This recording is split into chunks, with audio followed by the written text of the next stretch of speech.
Welcome to Business Innovators Radio, featuring industry influencers and trendsetters sharing proven strategies to help you build a better life right now. Hello, listeners. Welcome to Business Innovators Radio. This is your host, Constant Taylor. Today, we have a very special guest on the show, and they're going to share some very exciting information with us. So, if you're looking to increase your personal and professional effectiveness, then you've come to the right place. Our special guest today is Dr. Geri Markel.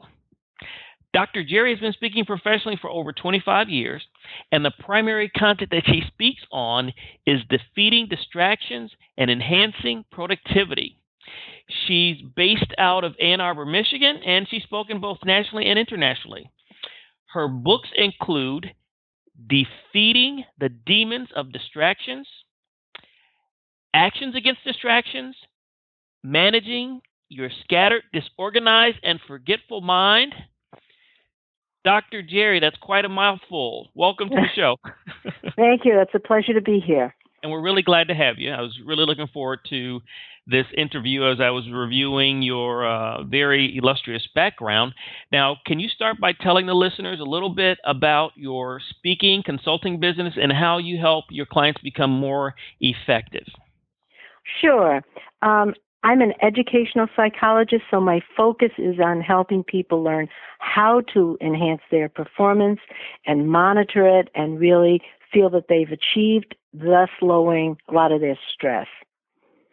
Okay, and how do you, what's the starting point? You know, after a client has engaged with you, you've gone through the assessments, where do you start with them? I think one of the first things to do is to take a look at what actually they're doing that's working, so that you don't try and reinvent the wheel and you actually see how they've achieved, when they feel good, and how they manage themselves. And from that, go toward what is really the critical consequence. Are they looking for the bottom line? Are they looking to supervise people better? Are they looking to just cut costs and become more profitable? So once we find the consequence, then we start looking at the different strategies. I am looking at their behavior and how to help them learn how to change their behavior so that they have more of what they want, so they're not frustrated and unhappy, and that they can be more productive. It's really refreshing to know that you utilize common sense in your practice. I mean, you know, why fix what's not broken? And, you know, some people come in and just kind of, you know, nuke the place and start from scratch. So it's really good that you employ that strategy. Right. So what are some of the common problems that your clients face, and how do you help them? Well, I work with a lot of people who are extremely creative or bright, but they have what I call a glitch. They're gifted with a glitch. And that means there's something going on. Maybe it's subtle, but maybe long-standing, and it just interferes with things coming to fruition. They have great potential and promise, but things are not working out. They constantly disappoint themselves and others. So that's when somebody will suggest to a business owner, an entrepreneur, a professional, lawyer perhaps, or physician, to give me a call. So I have a new slogan for you. Okay.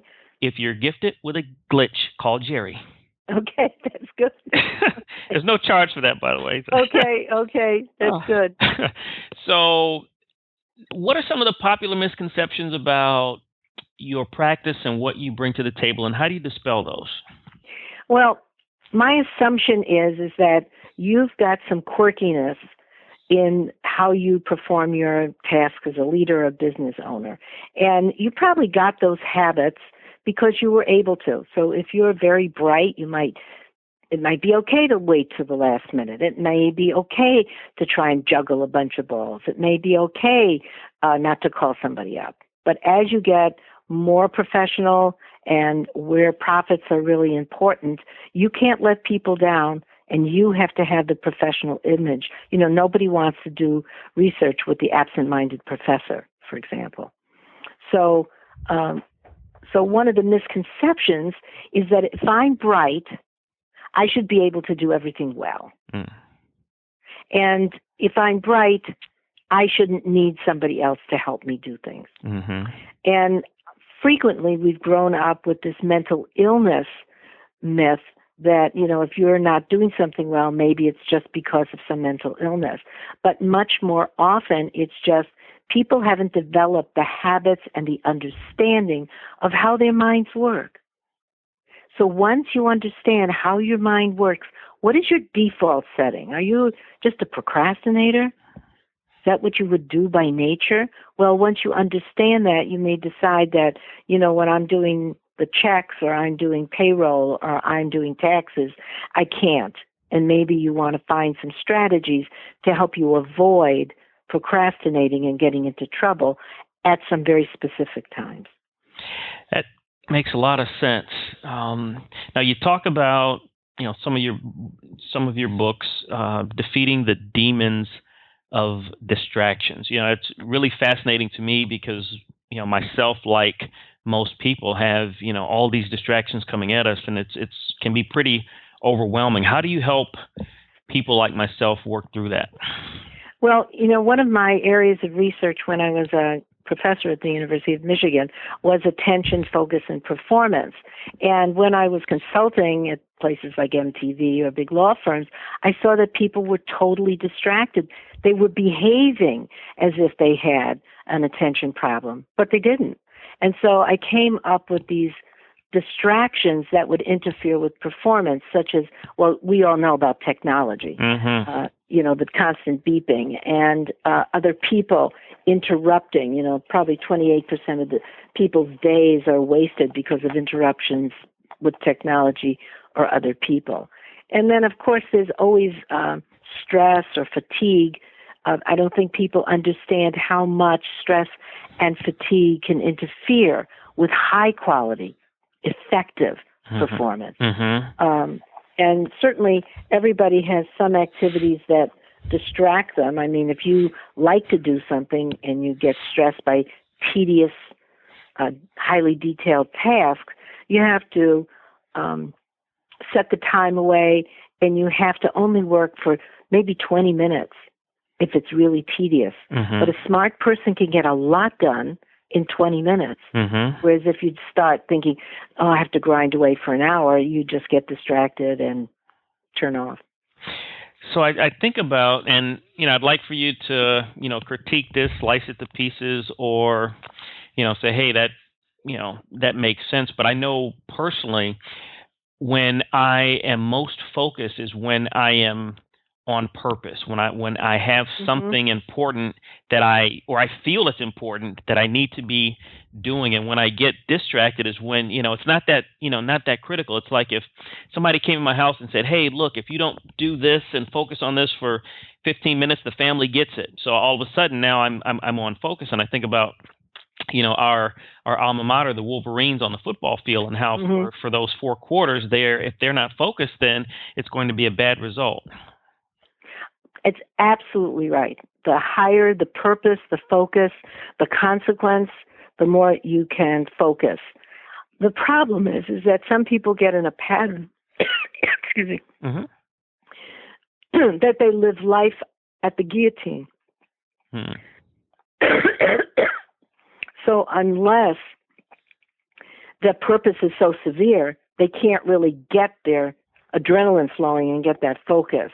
And so what you want to do is know that under certain conditions, you can get the purpose, and even though it's not a highly stimulating or interesting task, that all of us have to do those. And so it's not whether you can really focus on purpose, it's whether when you don't have the purpose, can you organize the setting and the task and the time and your mental alertness to get on task. And you can usually do it if you know what to do, how to do it, and you just do this horrible thing you have to do for 15 or 20 minutes and then take a break. It makes a lot of sense. It makes a lot of sense.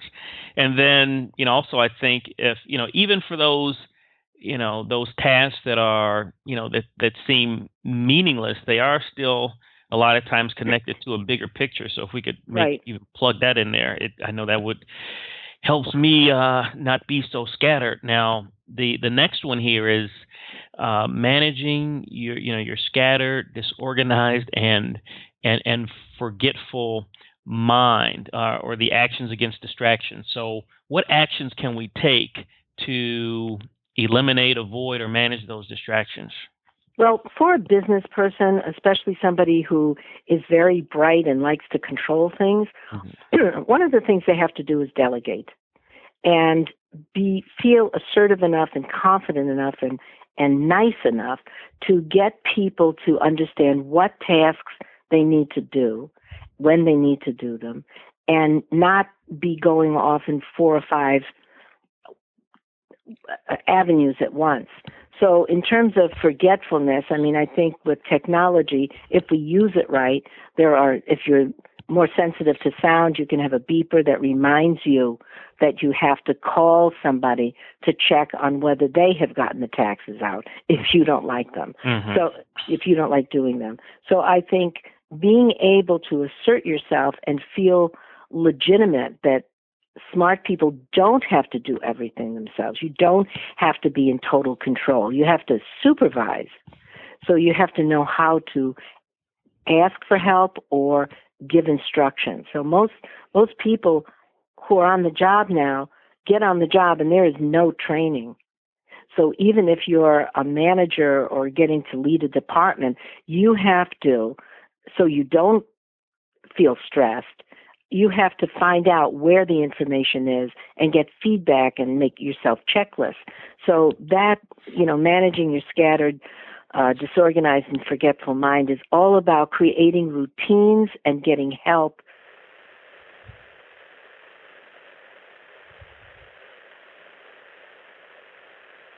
Really understand that they need frequently, when they're high-powered, they need to stop, look, and listen. They need just to stop for a minute, look at what they have to do, what they've done before, what they need to do, and then give yourself some instructions. Okay, I hate to do this, but I will do it. I'm only going to do it for 15 minutes, and then I'm going to do something else. So it's this being able to regulate yourself, understanding how your mind works. Because many people, if you look at the tortoise and the hare, there are people who are the hare. They want to do it, get it done, do it fast, and go on to the next thing. There are other people who like to mull things over. They're not quick-witted, but they're good. So we have to understand, what is your default setting? And if you are more impulsive, then you may have to slow yourself down and think a little bit more about what you're doing. Makes a lot of sense.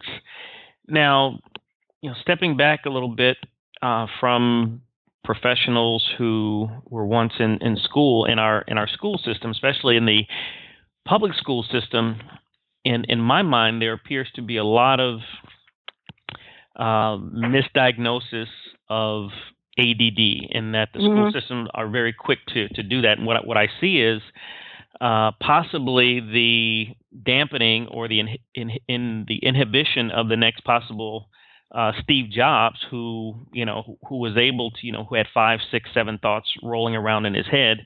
And so what's your thought on that? Well, I think it goes to a more basic thing, in that schools have become so oriented only to academics. And it's not that academics aren't important, but the idea of having students sit in their seats all day is not in keeping with human growth and development. And where art programs, gym programs, carpentry programs, all of those, music programs, all of those have sort of gone by the wayside because of various reasons. So there are more students who are creative and energetic who don't fit this unrealistic mold. Okay. And I think there's all kinds of minds, and we need them. We need creative minds to meet the challenges in the next decade. So I agree with you totally. I don't know if things are, I think the way you're looking at it is that you're putting a label on people. That's not necessary. And I think that there probably would be fewer students identified if the curriculum was more flexible and looking at different kinds of minds. At the same time, there is an increase in incidence because people are looking at performance, and the world has become so much more distracting. Mm-hmm.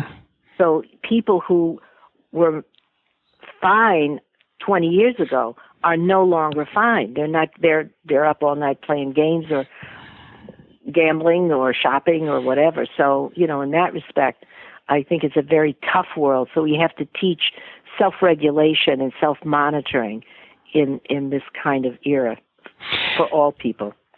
Now, with the last 60 seconds that we have, I'd like for you to convey one idea, thought, or concept to the listeners so that if they haven't gotten anything else out of our very fruitful discussion, this is what you would like to leave them with. I would like to leave people with the message that they can better control their minds and their performance. They have to stop every once in a while, think about what they're doing, take a deep breath, make a goal, and do it. And then as they do that, they'll become more productive. Well said. Now, if the listeners would like to learn more about your services and possibly utilize your services, what's the best way for them to contact your organization? Okay. You can contact me at Geri, Geri, at managingyourmind.com.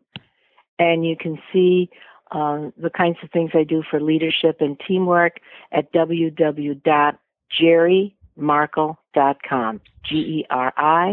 GeriMarkel. Geri, thank you so much for coming on the show. That was very exciting information that you shared with our listeners, and we really appreciate it. It was my pleasure. Thank you so much.